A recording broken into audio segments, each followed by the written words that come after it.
So we've been looking at diagrams illustrating the impact of hydraulic fracturing on the water table, on the aquifer.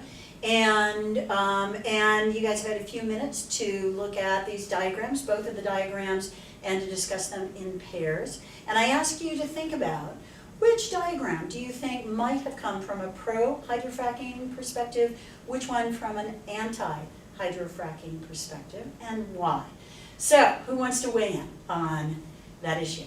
Which one do you think is pro? Which one do you think is anti? Michaela. So one of the big problems, I guess, with hydraulic fracturing is that it goes underneath our freshwater aquifer, and on the right-hand side picture, it shows a lot of water and how that could get into the water systems, and so I think that would be against fracking. Okay. And then the other one on the left-hand side shows how it's so far removed and couldn't touch our water, and it even shows the Empire State Building, is that? Empire State Building, and like how far away fracking is from our water tables. Okay, and who else? What other evidence do you see? So you see water in one diagram, you see really virtually no water in the other diagram. What else? Yeah. It's kind of similar to what she said, but the one on the right has much more detail and explains what different things are, and the one on the left, there's no besides the one thing that says aquifer and maybe Colby, there's no words of what each layer is and stuff like that. It's much less detailed, so you can't really take as much from it that you can from the one on the right. Okay, so not as much detail. So what would you conclude from that in terms of that one? Pro or anti? Yeah, I think the same that what she said. The one on the right would be against fracking, the one on the left is pro-fracking. Okay, and the one on the left, the one being the one that has less detail? Yeah. Because they don't want you to know the detail? Yeah. Okay, JJ.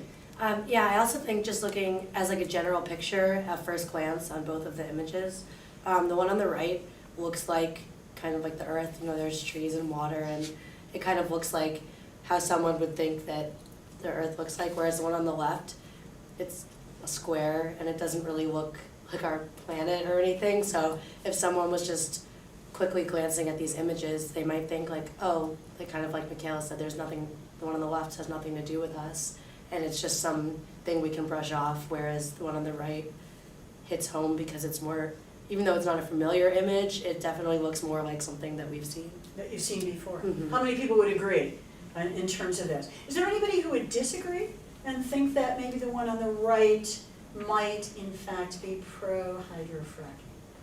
Or you're all coming to the same conclusion? You're all coming to the same conclusion pretty much. Michaela, you said that they showed the Empire State Building. Tell me a little bit more about that in terms of where the hydrofracking is occurring and why the Empire State Building? Why would they use that?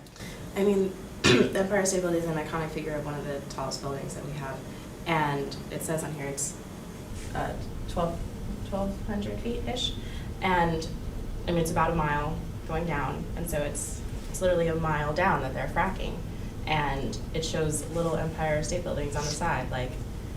Imagine if you were looking up at that, how extremely far up that would be, but instead it's going down.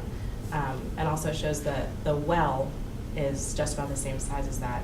So, as many Empire State Buildings, Another representation of what that can mean is it could represent New York State in general and how the recent fracking debate has moved on and is going on throughout our government. There's pro and anti-fracking forces. Some argue that fracking might generate income, bring as a source of money. Opponents, this is bad for the environment, this could contaminate our water. So it just kind of shows how this debate hits home. So reinforcing back that it's a New York State thing instead of maybe using oil geysers or something if it was somewhere else. Okay, anything else that you're seeing in either of these images in terms of evidence that one might be pro-fracking, the other anti-fracking?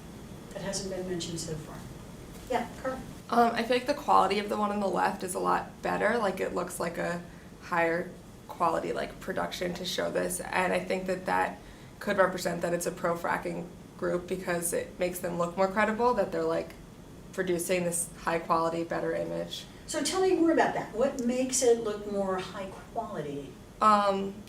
I guess just like the details and the layers, like it looks like it's like straight out of a science textbook, and therefore people might trust it even though it's being produced with like ulterior motives to convince you of something. Okay, and I hear a little judgment there, ulterior motives. And so you think that one is pro-fracking Yeah. or anti-fracking? Pro-fracking, to be like Okay. taken seriously. Okay, so I want to come back to when we look at both of these. What questions, if you were going to be judging the credibility of the information presented visually here, what kind of questions might you ask that would help you make that judgment? You know. Well, where is this content coming from? Like, how is it paid for? Who made it? Just Okay, let me slow that down a little bit. So who made it? Where is it coming from? What's the source? And who paid for it? Who paid for this to be created? Carly was in fact implying that maybe the people in the one on the left had more money, therefore it was better quality, and that might be a piece. Michaela, Also, where was it distributed and who saw it? where was it distributed? And both in terms of, what do you mean by where was it distributed? Was it in a magazine or a textbook? Was it online? What audience was it meant? Who was meant to see it? Who was targeted for? Exactly. Any other questions that you'd like to know? Target audience, where was it shared, who made it, how was it paid for? Anything else that would help you judge credibility?